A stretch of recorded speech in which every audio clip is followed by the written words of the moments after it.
स्वागत छ तपाईहरुलाई हाम्रो युट्युब च्यानलमा। म मदन। आज म तपाईहरु माझमा अर्को एउटा भिडियो लिएर आएको छु। यो भिडियोमा म तपाईहरुलाई विन्डोज 7 हुन त विन्डोज 7 अब एक्सपायर भइसकेको छ, मतलब इन्स्टल अथवा अपडेट नयाँ अपडेटको लागि केही पनि दिएको छैन। र पनि धेरैको कमेन्टमा के आयो भन्दाखेरि विन्डोज 7 मा पीडीएफ प्रिन्टर कसरी इन्स्टल गर्ने आइडिया दिनुस् न भन्ने कुरा आयो। कृपया यो भिडियो सुरुदेखि अन्त्यसम्म अवश्य हेरिनु होला। लाइक शेयर सब्स्क्राइब गर्न पनि नबिर्सनु होला। आउनु सुरु गरौँ। अब यो स्क्रिनमा मैले यहाँ विन्डोज 7 को स्क्रिन हो यो, नभए म तपाईहरुलाई यहाँ गएर पनि देखाउन सक्छु यो कुन भर्जनको विन्डोज हो भनेर। प्रपर्टीमा जाउँ। विन्डोज 7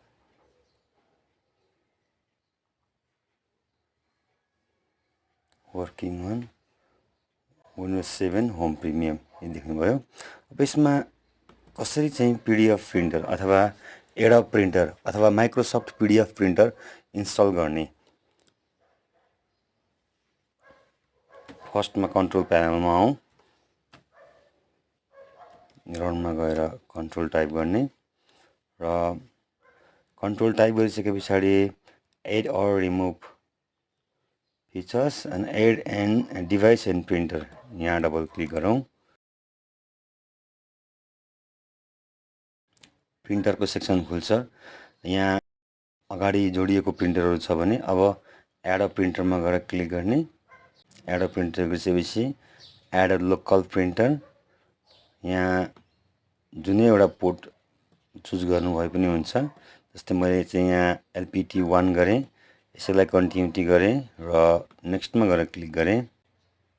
यहाँ दुईटा अप्सन छ, एउटा एडोब भन्ने छ, एडोब पीडीएफ कन्भर्टर भन्ने छ एउटा, र अर्को छ तपाईको यहाँनेरि चाहिँ माइक्रोसफ्ट भन्ने छ।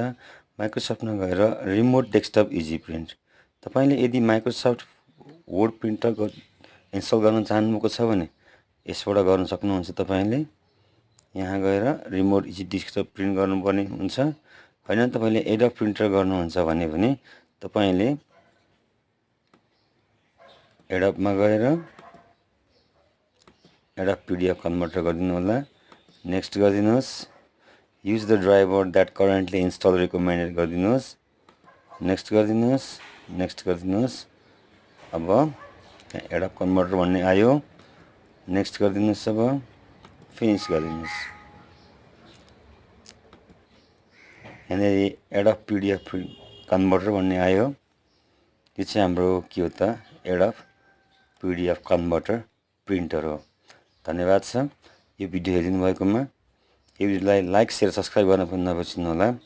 तपाईहरुलाई यसको बारेमा त मैले अगाडि बनाएको भिडियो अनुसार हेर्न सक्नुहुन्छ। यसको डिटेल्समा चाहिएमा तपाईले अर्को एउटा यो भिडियोको लिंक दिन्छु म, कसरी पीडीएफ फाइलमा कन्भर्ट गर्ने भन्ने कुरा। त्यो भिडियो अवश्य हेर्नु होला। Thank you very much.